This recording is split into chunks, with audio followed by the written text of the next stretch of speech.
Dear Mooji, I have 2 children, both near a school age.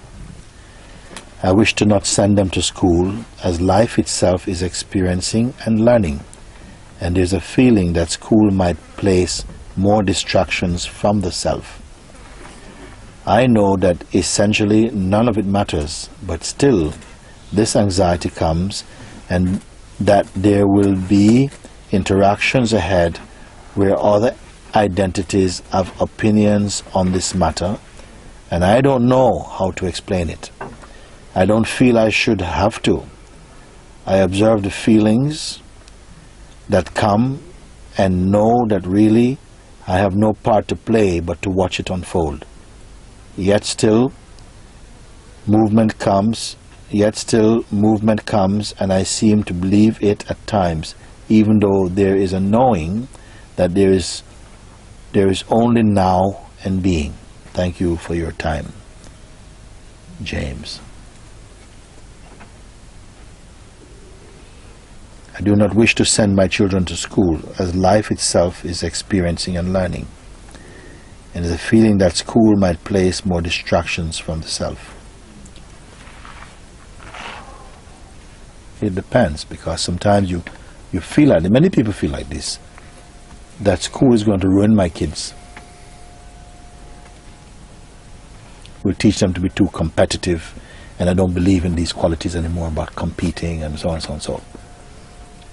And you try and keep them at home for as long as you can. But a sensible parent has to be quiet and to really feel and be open to a guidance coming from another place, a place inside. You know, what is the right thing to do? Because it does come, I can tell you this thing, if you're quiet. Something comes with greater force and presence, and it's not like you come to a recognition, not a decision, but a recognition. Yeah, I think this is the right thing for them to do. And you can trust it because it's not coming through your mind. It's come from inside something. It is the same thing that you'll do to when it's time to leave a relationship or something. Maybe you cannot leave. Maybe life has to appoint a way and a time how things will change or something. Maybe you don't say, okay, I'm leaving tomorrow at 5. Can't do it. Not even at 6 or 7, you don't know it. Or the 7th or the 8th. We don't know. Sometimes you just have to kind of sit it out, go cold turkey. And then somehow things change. We don't know nothing at all. It's best you don't know anything at all. What great peace there is in knowing nothing at all. So how much trouble there is in thinking you know something. It doesn't go like that. What to do about your children, you see. Someplace you can go, you can get away with it. You keep your children, you even, some people are teachers, or they are just parents and decide I'm going to be a teacher for my child. And so they start to get all the things that you have to learn at school, and they study the books and they decide to teach their children so that their children can grow up around them, and so on, whatever it is. Others send their children to school, and it turns out to be a very rounded experience. They meet children from other cultures, other things, and they get a much broader thing. Get some crap as well. But they get crap at home as well. Isn't it? Because if you think you're a crapless parent, I mean, you really are full of crap. So everybody, it depends in the moment what is good. And if you're open, then the urge will come and somehow you feel that something's moving. You may bring your children into a place you think is free, and maybe the authorities will be on your back all day. Why is your children not in school? Why are you? And you spend so much time fighting, you cannot even be there for your children. One thing is important is to trust life a little bit more. Work with the life, work with your own life, than the mind, because usually the mind is fighting with something.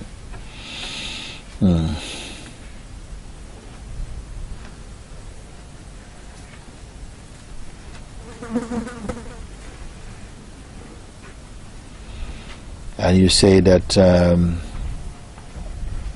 I observe the feelings that come and know that really I have no part to play but to watch it unfold. Yet still movement come, And I seem to believe it at times, yeah, this is normal, even though there's a knowing that there's only now and being. Yeah, that is.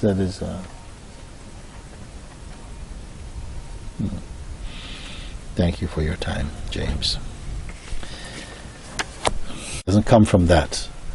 Of course, you can say that if you bring a child up, or say, for instance, in an environment that is so rounded, full of love, and somehow a way also of communicating in a very broad way, that ground is present for them to develop in wisdom much more easily, because they learn to use a full range of their own faculties or so on. But I don't want to tell people what to do. You see? Some people come and they say, how can I do it? Okay, let's talk about it and see, like that. Your question was, again, just repeat for me. If you're not the mind, how do you attain wisdom? You see, the thing is that the people believe they are the mind, and that the mind is very, very important. And it is important in dualistic functioning. Mind is present even for a sage, for its practical use. I'm not talking about practical function, the functioning mind in that way. I'm talking mind in its psychological significance. Mind as a tool for knowing who you are. It doesn't really work. You see? You are there. You are the one who witnesses the mind. It's not the mind that witnesses you. But if we create such a strong identity with the mind, it can see that the mind gradually grows into a kind of autonomy, like it comes up almost like a separate entity and begin to, like put a hold on you. But it's not really the way it is when you look at it, because as you begin to look again with intelligence and with, sort of like, especially through inquiry and so on, mind becomes, at first it can seem like a lion. But with looking and understanding, it becomes a puppy, basically. It loses that power, which is much imagined, and because we are somehow in a state of hypnosis by believing that we are just our body-mind, which is functions in us, aspects of our manifest self, but they are not complete. It's not a definition of the being. It's not all-encompassing. They are aspects of our expression and of our being, you see. The wisdom is another word like grace. Is difficult to define. But when you're in the presence of it, you know somehow. Because of the insight and it makes things very simple. It is not a complexity. Often wisdom is served out in very, very simple expressions. It just cuts right through and finds the core of something. Where we could be deliberating about this and this and this, and then suddenly it comes through and it points a light into some place, and then everything becomes simple and clear and brings laughter again to the atrocities of the mind.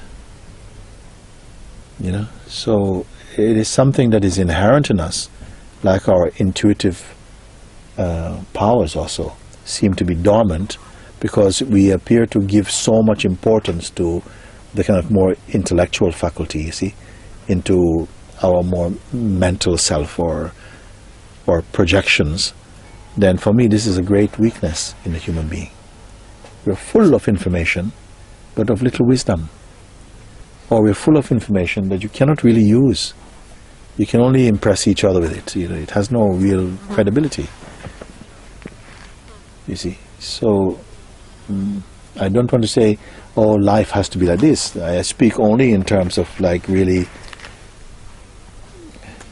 you don't have to know anything about life. We don't have to know anything at all about life to live.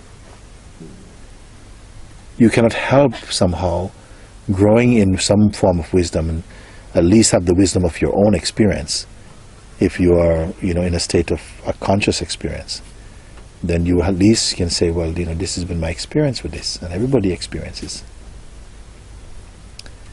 But the one who knows themselves, rather than merely the idea that we are told of who we are, or conditioned to believe who we are, or the kind of programmed notion of self, they may also feel, I have a happy life, I don't need all that stuff, and that's perfectly fine too. But as one begins to contemplate more, all the seeming boundaries, they are melting away, because naturally there's none in the beingness, whereas there's plenty for the body-mind identity. There's plenty of, twists and turns and ups and downs, and we are constantly at it from the mental place. And from the mental place, there's a lot of suspicion towards the easiness of being. It quickly labels it a kind of dropping out or laziness. And this is why so many people, they're so troubled, because they feel even guilty to rest. Even you eat your lunch standing up, you never really can, because like you have these concepts like time is money and all of this type of stuff, real energy burners. So you can only do this for a while also, because you have to burn out if you go like this, and your burnout is a turning of grace also. Sometimes people have to crash, have to have a nervous breakdown or something before their lives get again refreshed, revitalized somehow.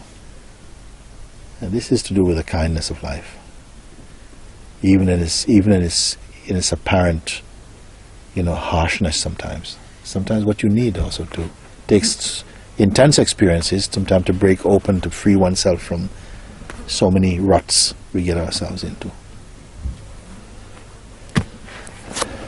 Thank you.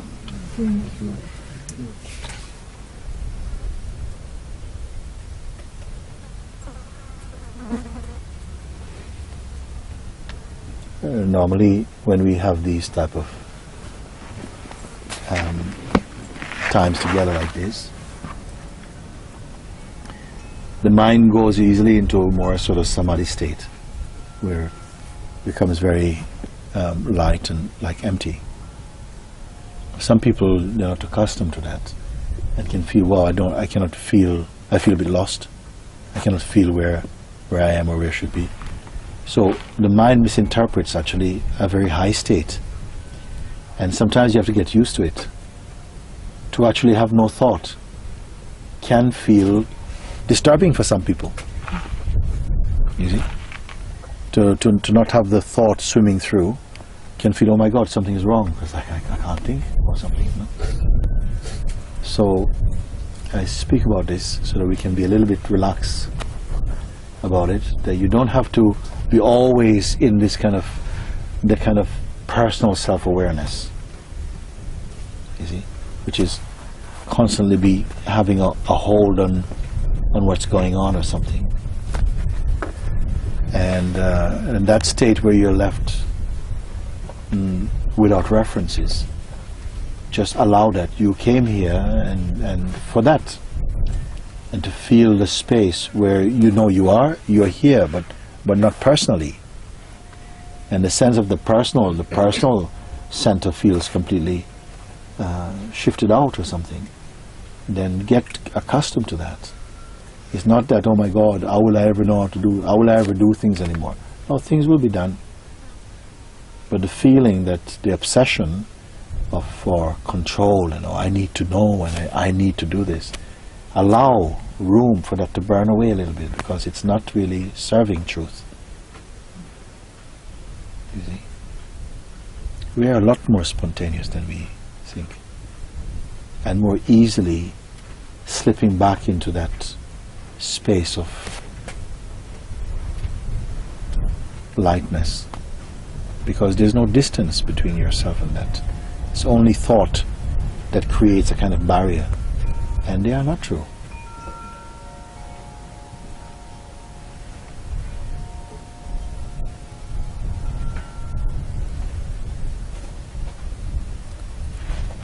Okay.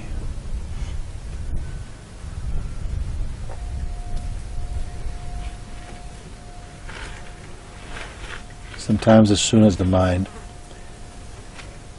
is turning around and really sort of moving towards heart center, a lot of noise come up, and like I say, fears. We started off like that. Some fears come up, and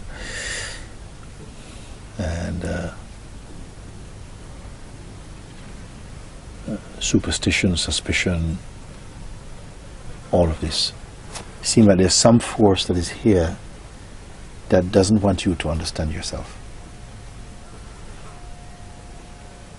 Like a force is working inside us that seem to want to keep us fixed only on our physical and our phenomenal existence. That you constantly only think about where your children should go to school, or did you pay your bills, to keep you in that level, that mode of consciousness. And we have to shake that off. Because these things that needs to be done, they'll get done, they'll be taken care of. But the person doesn't take care of them that well. You have come to a point where you are looking again with consciousness and trust that. Imagine a human being who finally comes into a state where they're trusting the universe or trusting God or truth. How can things go wrong for you? Things can go only apparent wrong from the perspective of the mind, and perspective of our conditioning. And you must endure through that.